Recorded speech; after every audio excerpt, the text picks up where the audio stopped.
Hola a todos, gusto saludarles. Soy Baltasar y en esta ocasión quiero continuar con el estudio que comenzamos la sesión anterior sobre la carta del apóstol San Pablo a los Colosenses, y estuvimos estudiando los primeros versículos, leyendo, meditando, reflexionando sobre esta preciosa carta escrita por el apóstol Pablo a la iglesia de Colosas, y con la idea de ir reflexionando, meditando, extrayendo, ¿cierto? De cada versículo, de cada frase del apóstol, la verdad que nos sirve para hoy día. Esta es una carta dirigida a la iglesia de Colosenses, una carta que no nos sirve en un sentido de solo leerlo como algo histórico de una iglesia determinada en alguna parte de la historia, sino que la idea es desentrañar, desenterrar, ¿cierto?, las verdades y traerlas al momento actual para que nos sirvan en el día a día como cristianos. La idea es que cada frase escrita por Dios mismo a través del Espíritu Santo, y en este caso escrita por el apóstol Pablo, pueda sernos útil en nuestra vida diaria como creyentes, como cristianos, y aplicar estas verdades en nuestra vida es una de las cosas más importantes. Así que en la ocasión anterior llegamos hasta el versículo 5 y hoy, por lo tanto, continuamos con el versículo 6. Dice Pablo, para ir un pelito más atrás, se refería a este evangelio, ¿cierto? El evangelio de Cristo, y de cómo esta esperanza que es Cristo en nosotros ha llegado a nosotros, la hemos escuchado, la hemos creído por la palabra verdadera del Evangelio. El Evangelio es, como dice Pablo, la palabra verdadera. El Evangelio son las buenas noticias de Dios para nosotros. Dios tiene buenas noticias para nosotros. Dios nos trae buenas noticias. Dios es un Dios de buenas noticias. Hoy es un día de buenas noticias.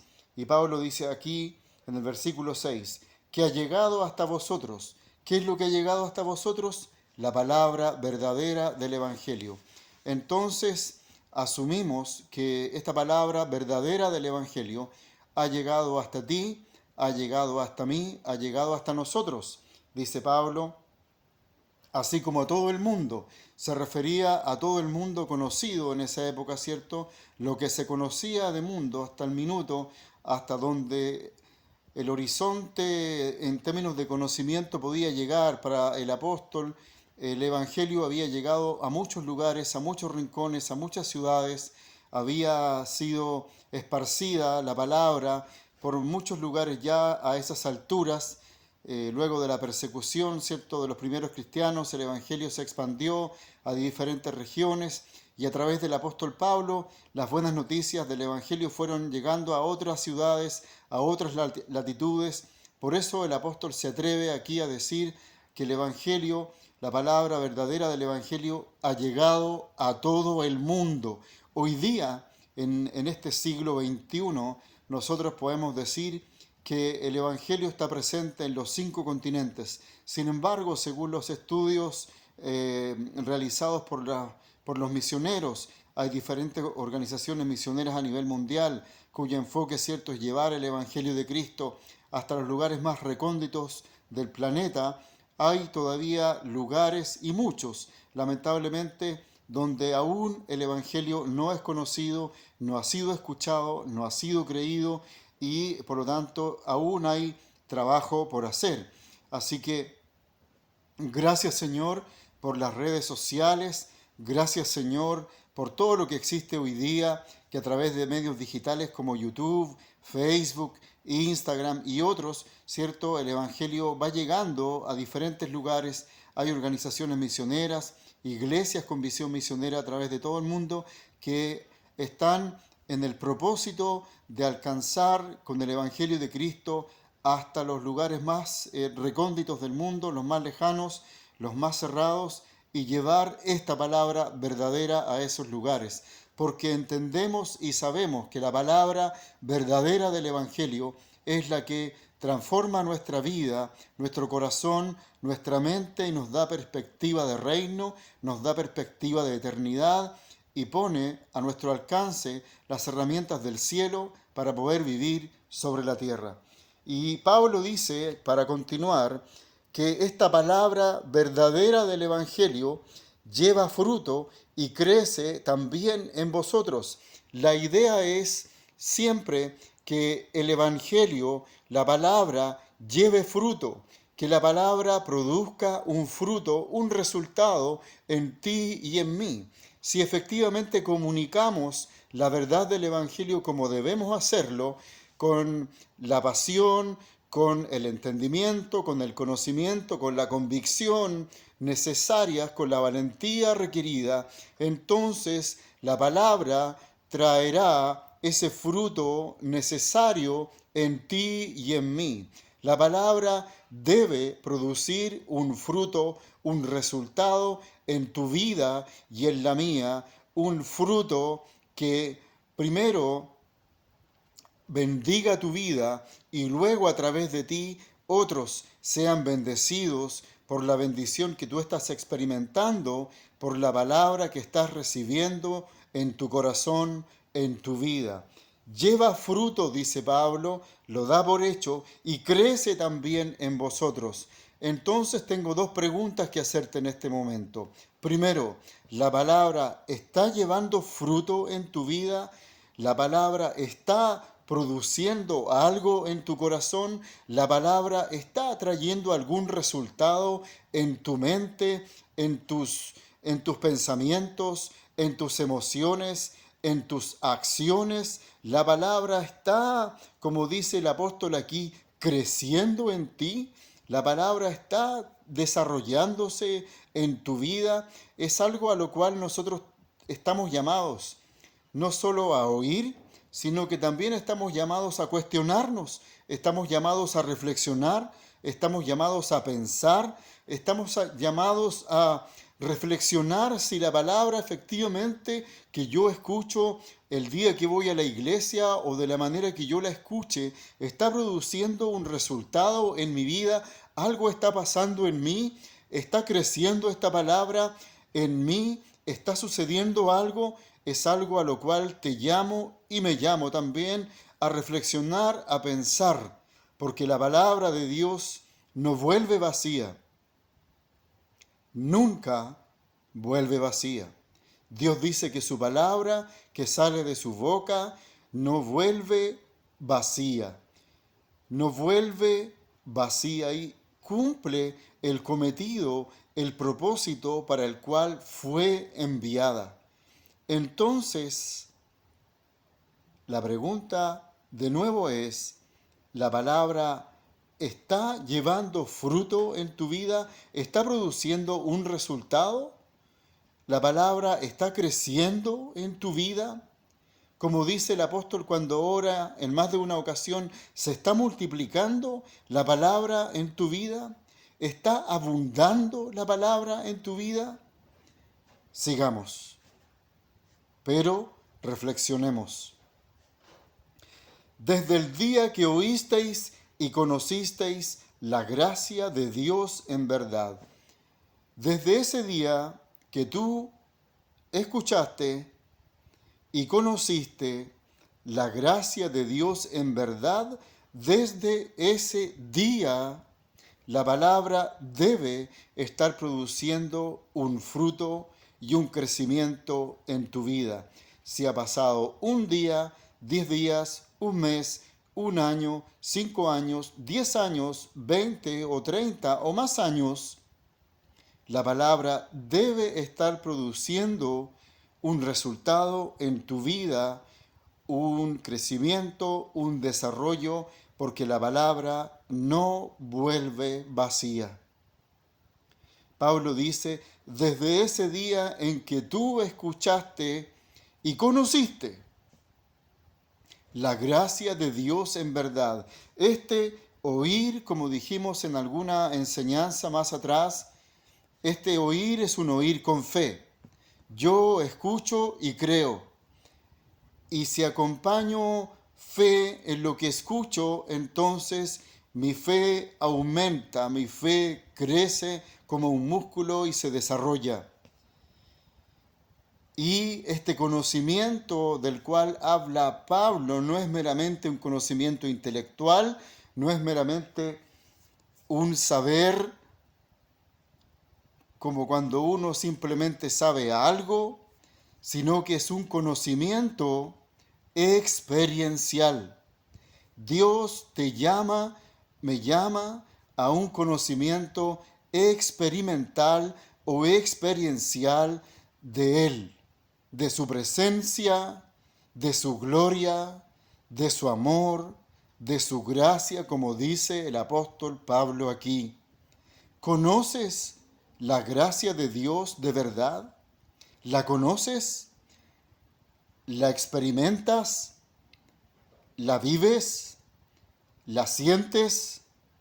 ¿La conoces realmente no solo con tu mente, sino que con tu experiencia? ¿Sabes de lo que hablas cuando hablas del Evangelio?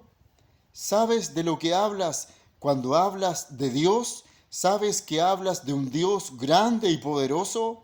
¿Sabes que hablas de un Dios salvador? ¿Sabes que hablas de un Dios redentor? ¿Sabes que hablas de un Dios poderoso, capaz de hacerlo todo, para quien no hay nada imposible?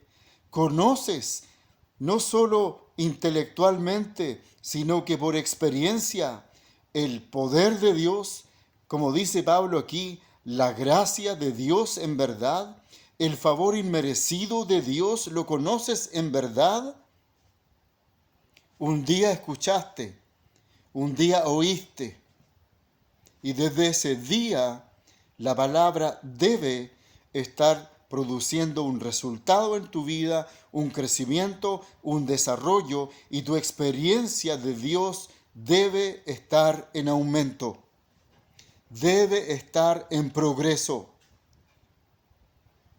Porque en esa medida, cuando hables de Él, entonces el beneficio será aún mayor. Somos llamados a vivir, a experimentar la gloria de Dios, la gracia de Dios, el poder de Dios, el amor de Dios en verdad. Como lo habéis aprendido, dice Pablo, de Epafras, un ayudante, un consiervo, un colaborador de Pablo, un hermano en Cristo en su época. Como lo habéis aprendido de Epafras, dice Pablo. Lo pone por ejemplo, da testimonio de él, que no es solamente el apóstol Pablo, el grande, entre comillas, ¿no? No es solo el apóstol Pablo y su ejemplo como tal, como hombre de Dios, como hombre de fe, como cristiano. No es solo él. Aquí pone como ejemplo a otro hombre llamado Epafras, un hermano en Cristo, un consiervo, un colaborador, un hombre que ha crecido en la fe, un hombre en cuya vida la palabra está llevando un fruto, está trayendo un resultado. El hombre está demostrando a través de su vida conocer experimentalmente, experiencialmente la gracia de Dios, y Pablo lo cita como ejemplo. Nosotros debemos ser ejemplos. Somos llamados a ser ejemplo. Somos llamados a que otros hablen de nuestra fe, de lo que creemos, que de nuestra boca salgan las palabras de fe que Dios quiere oír y que otros necesitan oír. Porque nuestro Padre Celestial quiere oír de nuestra boca ciertas palabras, palabras de fe, palabras de confianza, palabras de seguridad en Él. Y otros necesitan oír de nuestra boca esas palabras.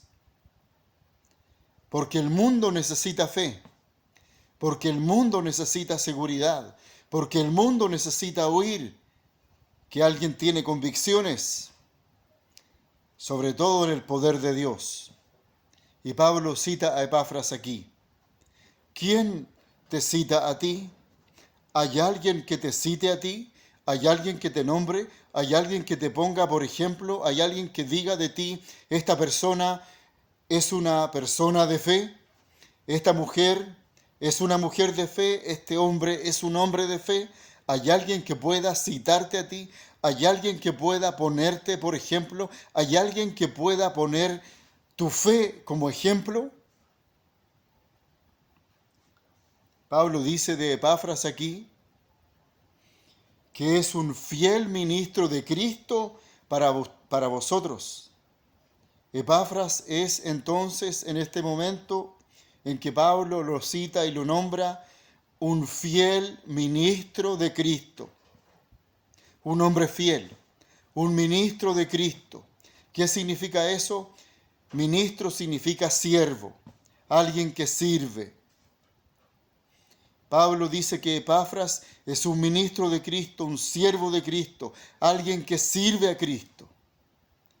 Y sirve a Cristo, dice Pablo, para ustedes lo sirve. Porque el servicio a Cristo es un servicio que se le hace al prójimo, se le hace a una persona. Yo sirvo a Cristo cuando sirvo a un hermano, cuando sirvo a una hermana. Yo sirvo a Cristo cuando sirvo al cuerpo de Cristo. Yo sirvo a Cristo cuando sirvo a la iglesia de Cristo. Cualquiera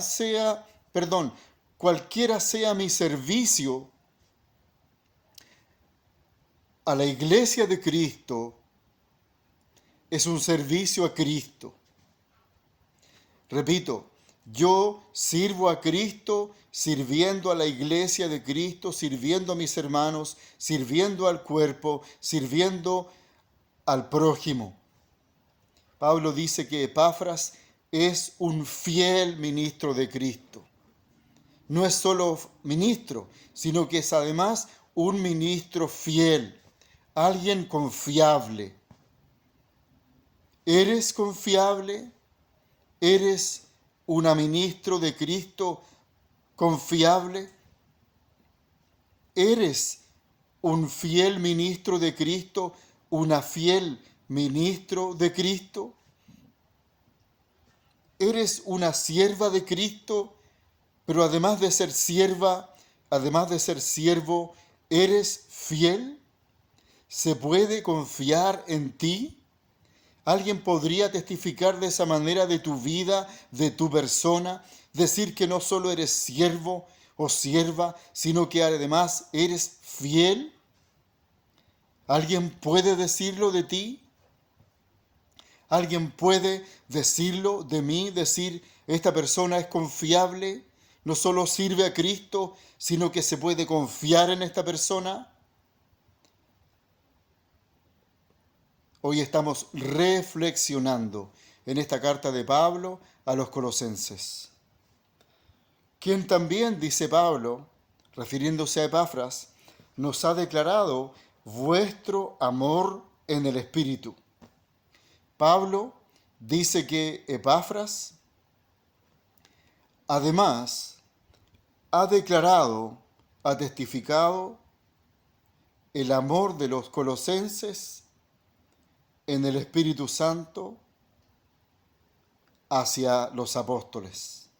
Porque dice, nos ha declarado vuestro, el de ustedes, vuestro amor en el Espíritu Santo. Vaya amor, vaya qué tremendo amor, vaya qué poderoso amor, el amor del Espíritu Santo. No hay amor más grande que el amor del Espíritu Santo. No hay amor más perfecto y más grande y más dulce que el amor del Espíritu Santo. Y Pablo dice que los cristianos de Colosas declaran abiertamente su amor en el Espíritu Santo por los apóstoles. Era algo evidente, notable, que se expresaba, que se comunicaba, que se sentía. Entonces, nosotros hoy día, 21 siglos después, podemos decir podemos testificar de una iglesia en particular, de cualquier lugar, su amor en el Espíritu Santo? ¿Tu congregación, mi congregación, tiene amor? ¿Hay amor? ¿Hay amor en el Espíritu Santo? ¿Hay esa clase de amor? ¿Existe esa clase de amor en tu iglesia, en tu congregación, donde te reúnes, en tu misión, en tu ministerio? ¿Existe esa clase de amor, el amor del Espíritu Santo, el sobrenatural y sobrecogedor amor del Espíritu Santo está presente en vuestras iglesias, en vuestras congregaciones? ¿Existe esa clase de amor que se pueda testificar de tal forma porque es tan abundante, expresivo, avasallador también, extravagante? Así es el amor del Espíritu Santo. Un amor tremendo, extravagante, arrollador, dulce y poderoso. ¿Existe hoy día en tu iglesia, en mi iglesia local, esa clase de amor? ¿Alguien podría decir, esta iglesia tiene ese amor? ¿Podríamos testificarlo? ¿Podríamos, como Epafras, declararlo abiertamente? Sí. ¿Les amamos en el Espíritu Santo? ¿Tenemos ese amor del Espíritu? ¿Hay en nosotros esa clase de amor tan maravilloso?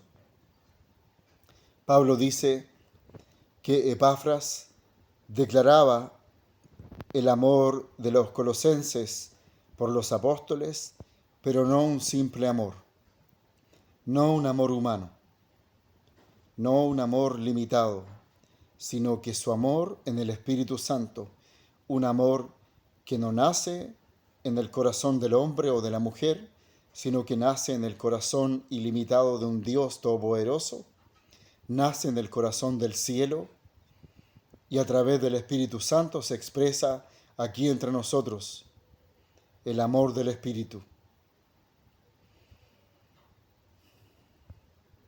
Gracias, Señor. Por lo cual también nosotros, dice Pablo, desde el día que lo oímos, ni más ni menos, desde el día que lo escuchamos, nosotros no cesamos de orar por ustedes. Ese día ocurrió cuando escuchamos de su amor. Y Pablo dice, desde el día que escuchamos, no cesamos, no paramos de orar por ustedes. No dejamos de hacerlo. Oramos por ustedes. Oramos por tu iglesia. Oramos por la iglesia. Entonces, somos llamados a orar. Somos llamados a interceder. Y una de las expresiones más grandes que puede haber del amor en el Espíritu Santo es orar. Orar por tu iglesia local, orar por tu congregación, orar por tus hermanos, orar por tus hermanas, orar por tus pastores, orar por los líderes, orar por los ministerios, siempre por personas. Orar por ellos, interceder, pedir. Lo necesitan. Necesitamos de la oración de otros. Necesitamos saber que otros están orando por nosotros. Necesitamos sentir ese poder de la oración con el que otros nos cubren y nos aman. Una de las formas más grandes de expresiones del amor de Dios es la oración por otros. ¿Se acuerdan ustedes cuando al final del capítulo del libro de Job dice la Biblia que Job oró por sus amigos y que Dios los sanó? a pesar de todo lo que había sido ese proceso y de cómo sus amigos en un momento no fueron tan amigos, no fueron amigables con él, no fueron empáticos con él, no supieron ponerse en sus zapatos. Y Job lo estuvo pasando muy, muy mal. Y al final del libro dice la Biblia que Job oró por sus amigos. Oró por sus amigos. ¿Oras por tus amigos? ¿Oramos? Somos llamados a interceder. Somos llamados a orar. Somos llamados a pedir. Somos llamados a orar por los líderes. Ellos nos necesitan. A veces no piden ayuda. A veces no lo dicen. Quizás les cuesta, pero hay que hacerlo, hay que orar. Y Pablo dice aquí, nosotros, en este caso, los apóstoles, los líderes, oramos por ustedes, oramos por la iglesia, oramos por los creyentes, oramos por la congregación. Y de pedir, dice Pablo, que seáis llenos del conocimiento de su voluntad, en toda sabiduría e inteligencia espiritual. Esto, hermanos, es muy grande lo que dice aquí. Pedir que sean llenos del conocimiento de su voluntad. Es muy importante partir la carta leyendo cuando Pablo dice que es un apóstol por la voluntad de Dios. Esta voluntad de Dios ha de ser conocida, debe ser conocida. Tú debes conocer la voluntad de Dios para tu vida. Tú debes saber lo que Dios quiere para tu vida, debes saberlo. Y Pablo dice aquí, pedir que ustedes sean llenos del conocimiento de su voluntad. Tú debes ser llena o lleno del conocimiento de lo que Dios quiere. Tú debes saberlo. Debes conocer la voluntad de Dios. Debes saberla para poder hacerla. Debes saber lo que Dios quiere en cada área de tu vida. Por eso Pablo dice, pedir que sean llenos del conocimiento. Conocimiento es, como dije, no solo meramente intelectual, sino que experiencial. Tú debes saber, yo debo saber lo que Dios quiere para mi vida en cada área de mi vida, porque Dios quiere en cada área de mi vida que yo haga su voluntad. Dios quiere que tú y yo en cada área de nuestra vida hagamos su voluntad, y para poder hacerla hay que conocerla. Para poder hacerla debemos conocerla, debemos saber lo que Dios quiere que hagamos. Debemos conocerlo, debemos saberlo. Debemos estar programados con su voluntad para que su voluntad a través de nuestra vida fluya libremente. Nosotros debemos fluir en la voluntad de Dios. Tú debes fluir en la voluntad de Dios, en tu ministerio, en tu llamado, en tu don, en tu quehacer como cristiano, como cristiana. Tú debes fluir en la voluntad de Dios. Dios nos llama a fluir en su voluntad. Muchas veces cantamos, fluye Espíritu Santo, amén. Que fluya el Espíritu Santo, que fluya el Espíritu Santo en cada área de tu vida, en cada área de mi vida. Y para eso nosotros debemos ser llenos del conocimiento de su voluntad, conocer la voluntad de Dios, conocerla para no solamente conocerla para hacerla, programarnos, resetearnos, reprogramarnos, sacar de nuestra cabeza el disco duro antiguo del hombre viejo e insertar el nuevo software de Dios, el divino, que viene con el conocimiento de su voluntad. Y por eso Pablo dice, pido que sean llenos del conocimiento de su voluntad, que cada área de tu vida, que cada fibra de tu ser vibre con la llenura del conocimiento de su voluntad, que tú puedas conocerla para hacerla, conocerla para fluir en ella en cada área de tu vida. Amén. Así debe ser. En toda sabiduría, dice Pablo, e inteligencia espiritual.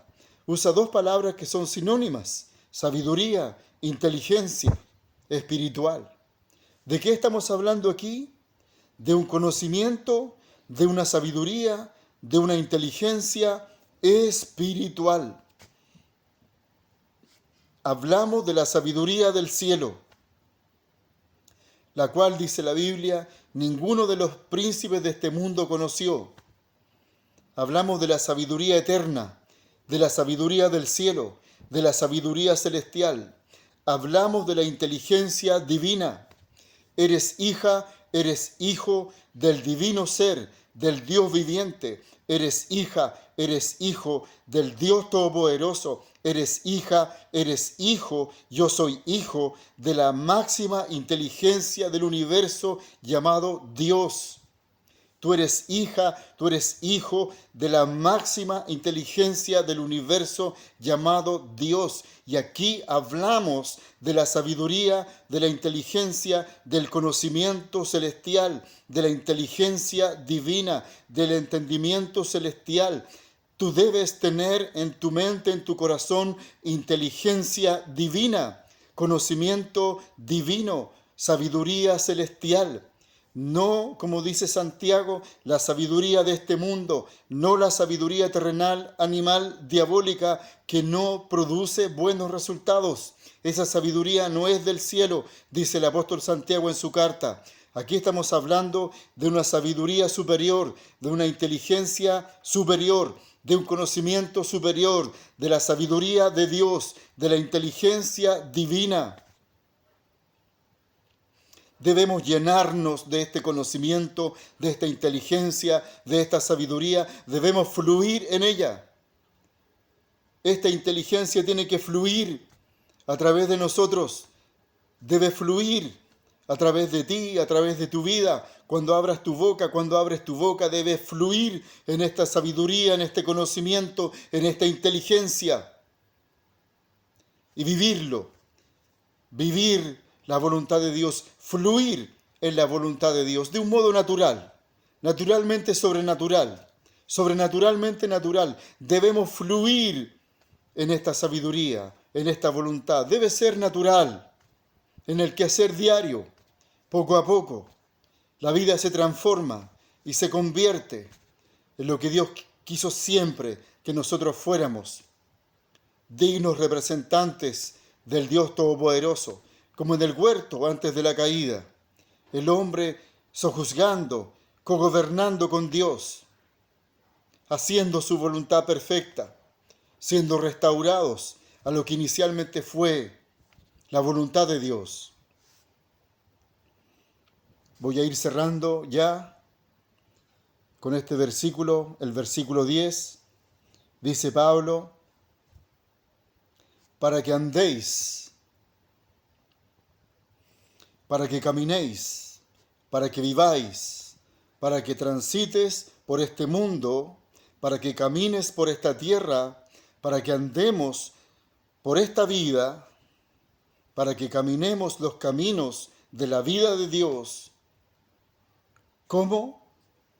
Como es digno del Señor, como el Señor merece, como el Rey se merece, porque tú eres hija, tú eres hijo, yo soy hijo del Rey de Reyes, y debemos caminar, debemos vivir, debemos andar, debemos transitar, debemos fluir como es digno del Señor, como es propio del Señor, como el Señor merece, como el Rey merece.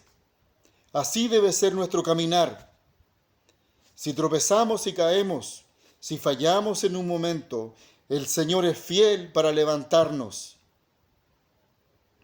7 veces cae el justo, dice la Biblia, y aún se levanta, porque el que lo levanta es el Señor.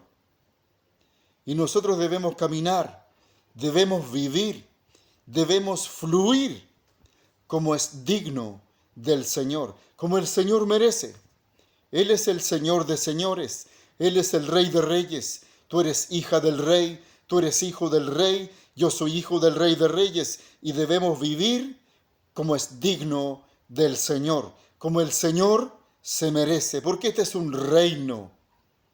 Esto es vida de reino, vivir en el reino, porque el reino ya llegó, porque Cristo dijo que el reino de los cielos estaba entre nosotros, porque el reino de los cielos, dijo el Señor, ha llegado hasta ustedes, ya está en medio de ustedes, así que el reino ya empezó cuando el Señor Jesucristo llegó a la tierra.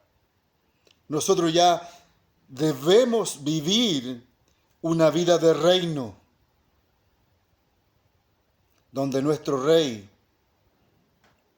merece que vivamos como hijos del Rey. Tú eres hija del Rey, repito, tú eres hijo del Rey, yo soy hijo del Rey. Hemos de vivir, hemos de fluir como el Señor se merece, agradándole en todo. Por eso Pablo oraba, pedir que sean llenos del conocimiento de su voluntad, llenos del conocimiento de su voluntad, porque de esa manera podemos agradarle en todo, en todas las áreas de nuestra vida, porque fluimos en esto otro, en esta área fluyo en la voluntad de Dios, en esta otra área también fluyo en la voluntad de Dios, entonces le voy agradando en todo. Le voy agradando en todo. Le voy dando agrado a mi Padre. Le voy dando placer a mi Padre. Porque yo soy lleno del conocimiento de su voluntad y voy entendiendo de qué se trata la vida del reino y voy conociendo en qué consiste vivir en el reino donde el Rey de Reyes gobierna, donde el Rey Jesucristo es el soberano y yo soy súbdito de este reino, soy hijo de este reino y yo comienzo a vivir una vida del reino y voy agradándole en todo. Poco a poco, día tras día, mi vida se va transformando y en cada área voy agradándole, voy siendo de su agrado. Y Dios está siendo complacido y Dios a través del tiempo nos va diciendo, estoy contento, lo estás haciendo bien. Y Él va testificando de nosotros, va cantando sobre nosotros y nos dice, hija mía, hijo mío, lo estás haciendo bien, estoy conforme contigo. Prueba de ello está en las cartas que el Señor escribe a las iglesias en Apocalipsis, ¿no? Donde hay ciertos reproches, pero también hay reconocimientos. Él hace reconocimientos, llevando fruto en toda buena obra, dice el apóstol. Repito, llevando fruto, llevando un resultado en toda buena obra. Hay muchas buenas obras. Tal como estudiamos en algún momento, las buenas obras Dios las preparó de antemano para que andemos en ellas. Ya están listas, solo hay que caminarlas, solo hay que transitarlas. Dios ya las preparó, Dios ya las tiene listas, ahora solamente hay que caminar en esas buenas obras, llevando fruto en toda buena obra, y creciendo en el conocimiento de Dios, llevando fruto, llevando resultados en toda buena obra, en las buenas obras que Dios preparó de antemano para que andemos en ellas, y creciendo, avanzando, desarrollándonos en el conocimiento de Dios. Poco a poco, día tras día, vamos conociendo a Dios, vamos experimentándolo, vamos conociéndolo, vamos sabiendo lo que Dios quiere, lo que Dios le agrada, lo que Dios quiere que hagamos, cómo Dios quiere que fluyamos en nuestra vida, cuál es tu don, cuál es tu llamado, cuál es el mío, qué es lo que Dios quiere que haga a partir de hoy día. Señor, qué es lo que quieres que haga, y yo comienzo a fluir en tu llamado, en tu servicio, en los dones que me diste. Gracias, Señor, estoy creciendo en tu conocimiento, estoy avanzando, dándote gloria, trayendo buenos frutos, trayendo resultados, avanzando tu reino, expandiendo tu reino, donde yo vivo, en mi comunidad, orando por otros, orando por naciones, orando por las misiones, orando por la iglesia, orando, trayendo fruto en toda buena obra y creciendo en el conocimiento de Dios. Gracias, Señor. Quedamos hasta acá, versículo 10.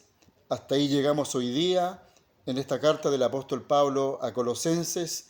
Termino esta intervención, esta exposición, orando. Que Dios te bendiga, que Dios te guarde. Comparte este video si te ha sido útil, si te es útil esta información, este conocimiento, esta palabra. Si te bendice, compártela. En el nombre de Jesucristo, que Dios te bendiga, que Dios te guarde, que hoy sea un día de crecimiento, un día de avance, un día de desarrollo, un día de multiplicación, un día de bendición, en el nombre de Jesucristo, y que la palabra corra y sea multiplicada a través de tu vida, en el nombre de Jesucristo. Amén y amén. Que Dios te bendiga. Nos vemos en el próximo video. Amén.